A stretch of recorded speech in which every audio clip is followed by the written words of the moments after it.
रयत शिक्षण संस्थेचे श्री शाहू हायस्कूल शाहूवाडी इयत्ता 10वी विषय भूगोल पाठाचे नाव प्राकृतिक रचना व जलप्रणाली उपघटक ब्राझीलची जलप्रणाली।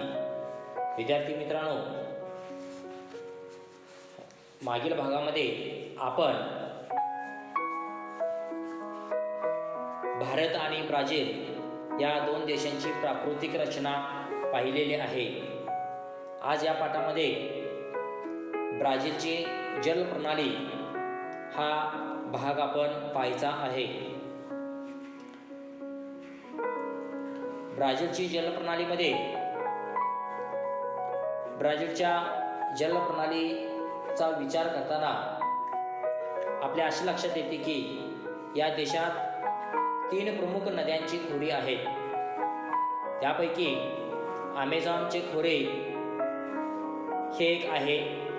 नैऋत्येकडील पॅराग्वे पॅराना जलप्रणाली ही दुसरी जलप्रणाली आपल्याला दिसून येते। त्यानंतर ब्राझील उच्चभूमीच्या पूर्वेकडील साओ फ्रान्सिस्को व किनारपट्टीवरील इतर नद्या यांचा यामध्ये समावेश होतो।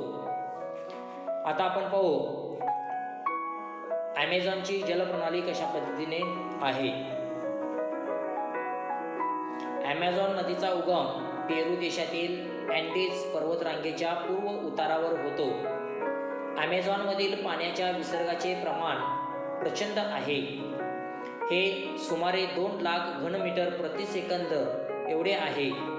त्यामुळे नदीच्या उगमापासून नदीच्या पात्रात जमा झालेला गाळ वेगाने वाहून नेला जातो। त्यामुळेच नदीच्या मुखाकडेही गाळाचे संचयन फार मोठ्या प्रमाणावर होत नाही। साधारणतः नद्यांच्या मुखाशी अनेक वितरिका आढळतात, पण अशा प्रकारच्या वितरिका अमेझॉनच्या मुखाशी आढळत नाहीत। त्यामुळे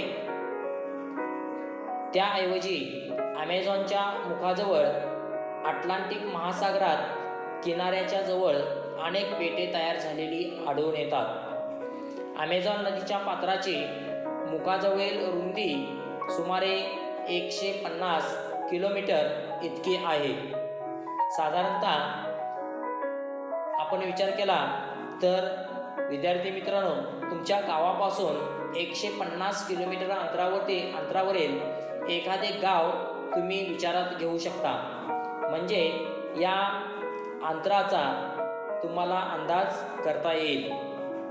त्यानंतर अमेझॉन नदीचे बहुतांश पात्र जलवाहतुकीस योग्य असलेले दिसून येते। आता आपण पाहू पॅराग्वे पॅराना जलप्रणाली।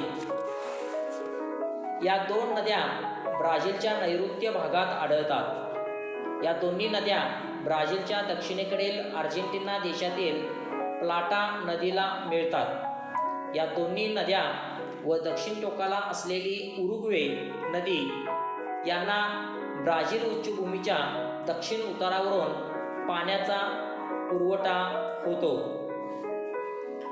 यानंतर साओ फ्रान्सिस्को ही ब्राझीलमधील तिसरी महत्त्वाची नदी आहे। या नदीचे संपूर्ण पाणलोट क्षेत्र ब्राझीलच्या हद्दीत येते।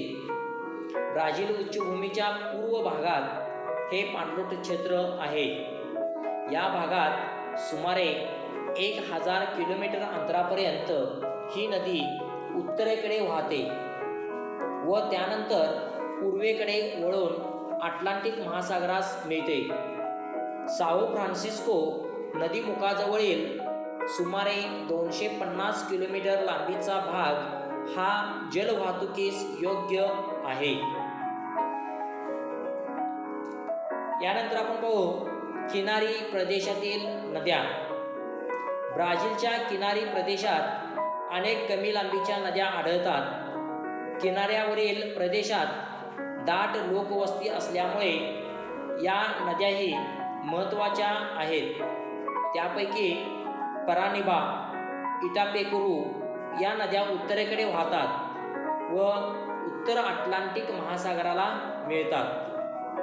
दक्षिण अटलांटिक महासागराला मिळणाऱ्या नद्यांना पाण्याचा पुरवठा ब्राझील उच्चभूमीतून होतो. पुरागुआको नदी साल्वाडोर जवळ अटलांटिक महासागराला मिळते. अशा पद्धतीनं किनारी प्रदेशातील ह्या नद्या होत्या. आता आपण इथपर्यंतचा भाग पाहिलेला आहे. या पाठाखाली दिलेल्या प्रश्नांची उत्तरे तुमच्या वहीत लिहा. धन्यवाद.